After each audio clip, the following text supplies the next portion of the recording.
तमाम नौजवान जहाँ यहाँ मौजूद हैं उन सबको मेरी तरफ से अस्सलाम वालेकुम। कासिम भाई, आपका सुनने के लिए बहुत शुक्रिया।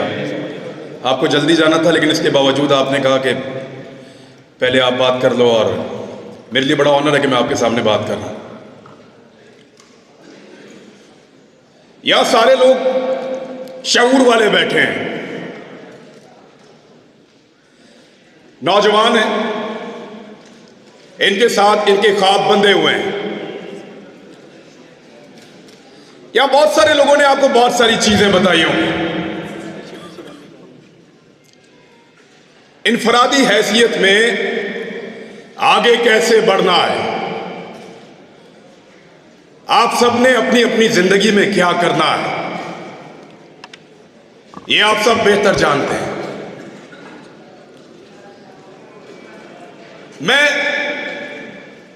इनफरादी मामलात पे बात नहीं करूंगा कि एक आदमी को क्या करना चाहिए, एक नौजवान को अपनी जिंदगी बनाने के लिए क्या करना चाहिए। आप सबका अपना अपना अंदाजा है अपने आप को लेकर।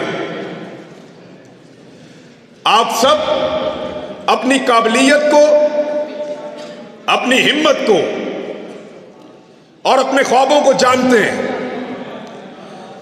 हर एक को पता है कि वो कितने पानी में है और क्या बन सकता है। थोड़ा सा प्लान करने की जरूरत है, तो उस पर बात नहीं करूंगा। अकेले कामयाब हो जाना कोई कामयाबी नहीं होती। कामयाबी वो है जो सारों को मिले, मिलकर कामयाब हो सबके सब। और उसके लिए हमें इज्तिमाई जिम्मेदारी अदा करनी पड़ती है। सारे मिलकर काम करेंगे। यानी बहुत सारी चीजें आज से 8-10 माह पहले मुझे नहीं पता थी। मैंने भी मुताला पाकिस्तान की और माशरती उलूम की वही किताबें पढ़ी हैं जो आप लोगों ने पढ़ी हैं। अधूरा नॉलेज, पूरी तालीम ही नहीं देते, पूरी बात ही नहीं बताते, आपको आधा सच बताते हैं, आधा सच। एक अजीबोगरीब नर्सरी में हमें बड़ा किया जाता है। हुब्बुल वतनी के क्राइटेरिया सेट कर दिए जाते हैं। ये करोगे तो तुम मुहिब्बे वतन हो, और अगर ये लाइन क्रॉस करोगे फिर नहीं हो। गलत किताबें पढ़ाई, गलत निसाब पढ़ाया, सही और पूरी बात कभी नहीं बताई। सही बात पता चलती है जब आप प्रैक्टिकल लाइफ में आते हैं, जब आप उन लोगों के साथ डील करते हैं, फिर आपको समझ आती है कि आपके साथ तो धोखा हुआ है। आपकी राय तो राय ही नहीं है। और फिर आप में से जो खड़ा होता है उसको निशाने इबरत बनाते हैं। क्योंकि वजह यह है कि इस हॉल में मौजूद हजारों लोगों में से एक खड़ा होता है, 2 खड़े होते हैं, सब खड़े नहीं होते। एक की टांगे उतारना, एक की टांगे तोड़ना आसान है,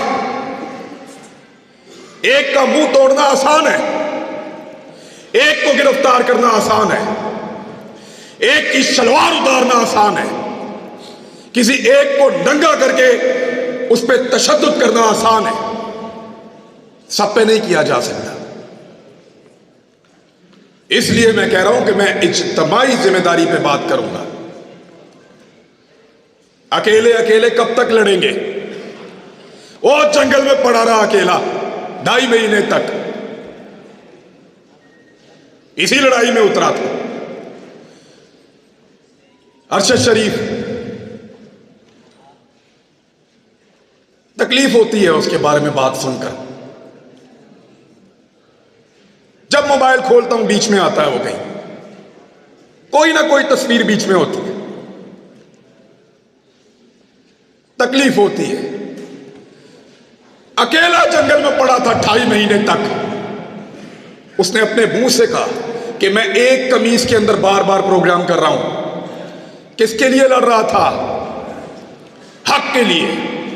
इंसाफ के लिए, सबके लिए एक जैसा पाकिस्तान होगा, इसके लिए कोई बंद कमरों में फैसले नहीं करेगा, इसके लिए लड़ रहा था।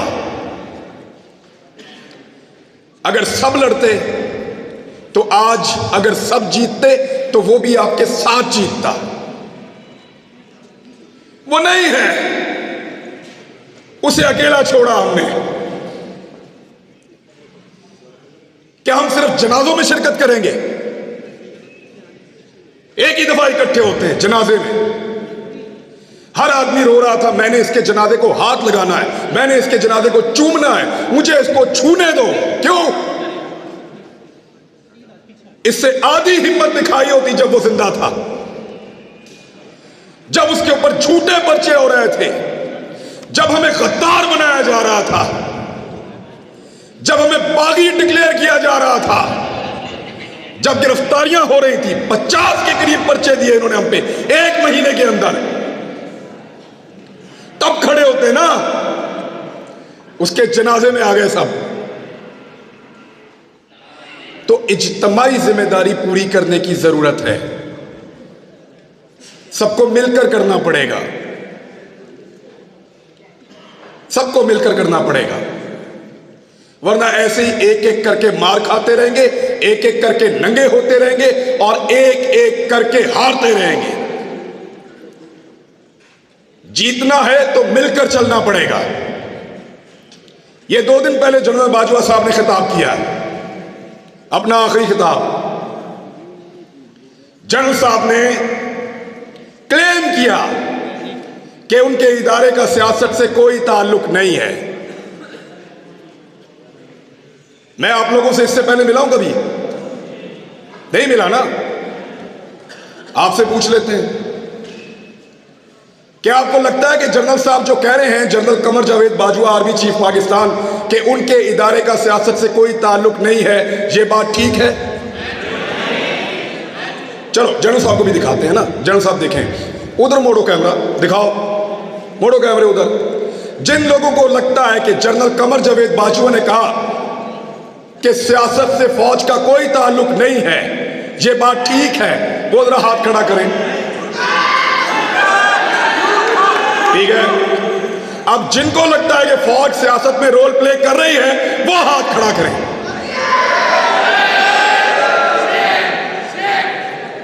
लो जनरल साहब, ये रह गया एतबार आपका। निकलो बाहर, पूछो लोग किसकी इज्जत करते हैं, पता करो मारने वालों की इज्जत कर रहे हैं या मरने वालों की।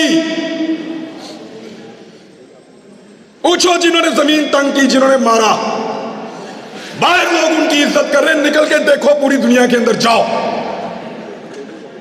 जाओ, निकलो पूरी दुनिया में, तुम्हें तुम्हारी औकात पता चले।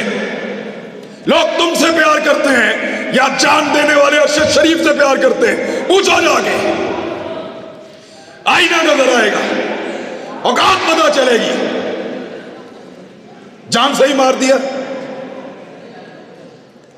इस मुल्क को उसके लिए इन्होंने जहन्नुम बनाया था, साबिर शाकिर के लिए जहन्नुम बनाया था,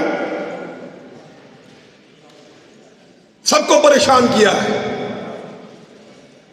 हमारे खानदानों तक को हरासा किया गया है, क्योंकि हम अकेले अकेले लड़ रहे थे। सबको लड़ना पड़ेगा। तुम्हें सिर्फ मारना आता है, तुमने सिर्फ मारना सीखा है, हमें मरने के अलावा भी बहुत कुछ आता है, और वो हम करके दिखाएंगे इंशाअल्लाह।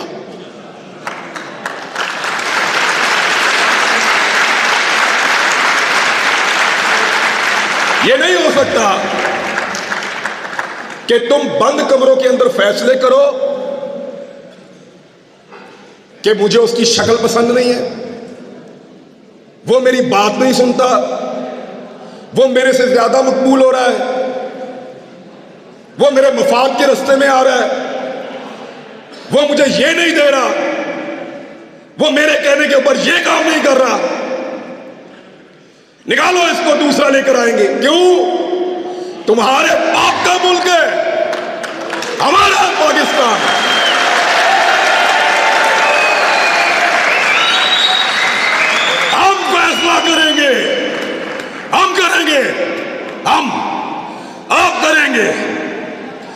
को बंद कमरे के अंदर फैसला नहीं करने देंगे। सबका मुल्क है, सब मुल्क में वतन है, सब इस मुल्क के वफादार हैं। ये जब मुझे इन्होंने गिरफ्तार किया, ये मुझे लेकर घसीटते थे, कभी एक थाने में, कभी दूसरे थाने में, कभी तीसरे थाने में। इनको लगता था ये मुझे टॉर्चर कर रहे हैं। खुदा की कसम मुझे पुलिस वालों ने कहा, हर पुलिस वाले ने कहा कि इमरान भाई हम शर्मिंदा हैं। पूरा निजाम जरगबाल बनाया हुआ था, एक आदमी की हमदर्दी इनके साथ नहीं थी। मैंने खुद देखा है, कोई आदमी सामने आकर कहता था, कोई छुप कर आकर कहता था, लेकिन सारे कहते थे तेरे साथ ज्यादती हो रही है। लेकिन जिस दिन सब मिलकर कहेंगे, आदम सवाती ने अकेले बुजुर्ग आदमी ने तमीज सिखा दी ना। आज देखा आपने, पहले उसको रात के अंधेरे में गिरफ्तार किया, रात को आए चोरों की तरह, डाकुओं की तरह, उसकी फैमिली के सामने उसको मारा, टॉर्चर किया, जलील किया, ले जाकर कपड़े उतारे, वीडियो बनाई और उसको रुसवा किया। थोड़े दिन पहले की बात है, 1.5 महीना हुआ मेरे ख्याल में। आज आदम सवाती फिर गिरफ्तार हुआ है, लेकिन कैसे हुआ? सुबह मजिस्ट्रेट साहब आए, दरवाजा खटखटाया, आदम सवाती साहब घर में हैं? जी हैं, बाहर बुला लीजिए। आदम सवाती साहब बाहर आते हैं और उनको वारंट दिखाया कि हुजूर आपके खिलाफ कानूनी चाराजोई हुई है, ये वारंट मौजूद है, आपकी गिरफ्तारी करना चाहते हैं। बड़े ना बंदे ने पुत्र, एक आदमी तमीज सिखा रहा है।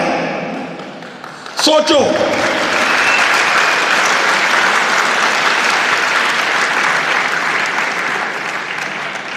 सोचो, एक 74 साल का आदमी तमीज सिखा रहा है।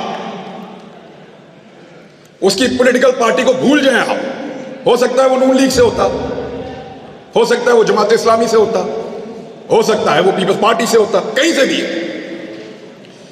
लेकिन तमीज सिखा दी है उसने। अब रात को नहीं आएंगे, कपड़े नहीं उतारेंगे, वो जुल्म नहीं करेंगे। तो इसलिए डट जाना जरूरी है। जितने लोग आज तक तारीख में डट गए, क्या उन सबको यकीन था कि वो जीत जाएंगे? नहीं, बिल्कुल नहीं। अंधे को भी नजर आता था कि ये जंग जीते जाने के काबिल नहीं है। पोरस को पता था कि सिकंदर बहुत ताकतवर है। सबसे बड़ी मिसाल देता हूं, क्या इमाम हुसैन रजी अल्लाह तआला अन्हु को और उनके साथियों को नहीं पता था? यकतरफा लड़ाई थी। जरूरी नहीं है कि आपने सारी लड़ाइयां जीतनी हो, कुछ लड़ाइयां आपको सिर्फ लड़नी होती हैं, उनमें उतरना पड़ता है।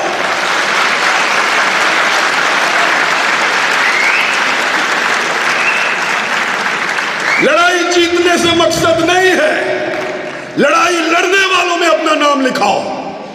मैं लड़ा था, मेरी लड़ाई थी, मैं उसके अंदर उतरा, मैं हक पर था, मैं जीता या हारा मेरा अल्लाह जानता है, वो फैसला करने वाला। लड़ाई कौन जीता? इमाम हुसैन जीते या यजीद जीता? सबका इत्तेफाक है इस बात पे। तो फिर लड़ाई लड़ना सीखो, लेकिन इज्तिमाई फायदे के लिए।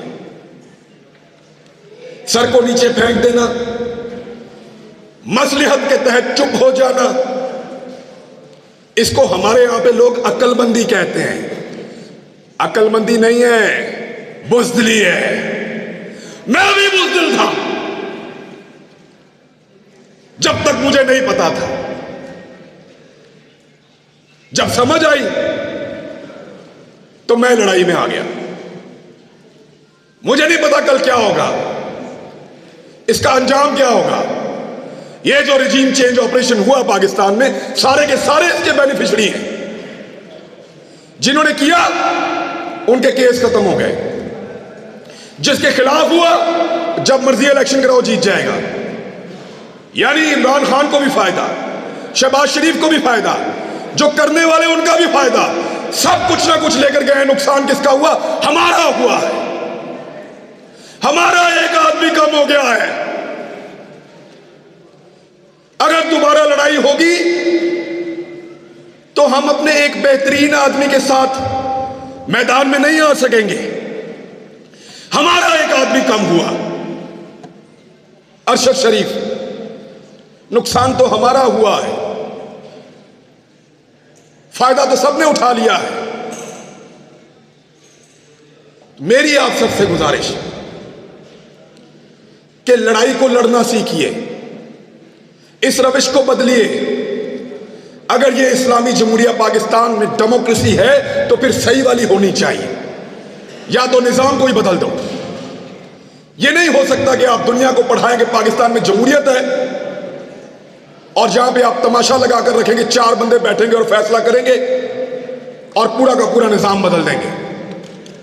ये नहीं होने देंगे। कहने को मैं और बहुत कुछ कह सकता हूं, फिर इन लोगों को फोन आएंगे, फिर इनसे पूछेंगे मुंतजिम कौन था।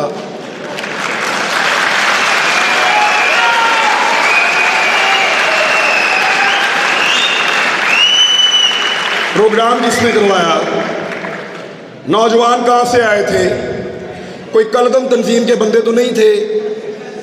यानी फिर इस तरह के सवालात होंगे और हुए हैं। हम अपने दोस्तों और रिश्तेदारों से मिलने नहीं जा रहे। जिधर से हम होकर आते हैं वहां ये पीछे पहुंच जाते हैं। जी आपसे क्या ताल्लुक है, आप कैसे जानते हैं? तो इन हालात का हमने सामना किया और यकीन करें कुछ भी नहीं होता। थोड़ा सा मार सकते हैं, थोड़ा सा नंगा कर सकते हैं या जान ले सकते हैं, कुछ भी नहीं होता। मैंने अरशद शरीफ का जनाजा देखा है, इन हाथों से उसकी मैयत लेकर आया था मैं। खुश नसीब है खुदा की कसम वो भी और उसकी मां भी। अरशद शरीफ को मारने के बाद इन्होंने अगर कोई मौत का डर भी था ना, वो भी निकाल दिया है। मारो सबको।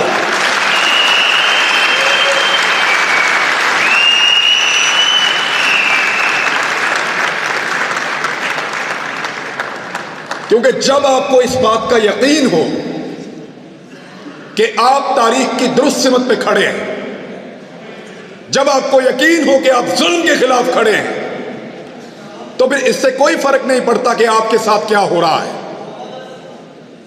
मैं ये पहली दफा गिरफ्तार नहीं हुआ। एक छोटी सी चीज आपको बताता हूं, मैं पहले भी गिरफ्तार हुआ हूं मैं, लेकिन पहले मेरा दिल ही नहीं लगता था।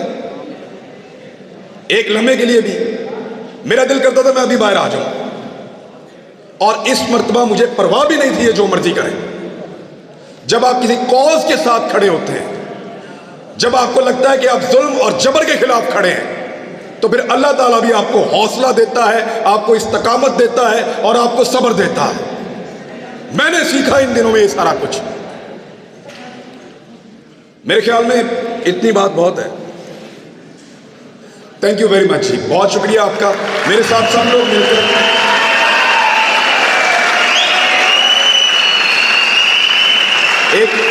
एक नारा लगाएं मेरे साथ सब मिलकर, ताकि हम जाते जाते गद्दारी के सर्टिफिकेट बांटने वालों को ये बताएं कि सिर्फ तुम ही मुहिब्बे वतन नहीं हो। Pakistan, Pakistan. Thank you very much.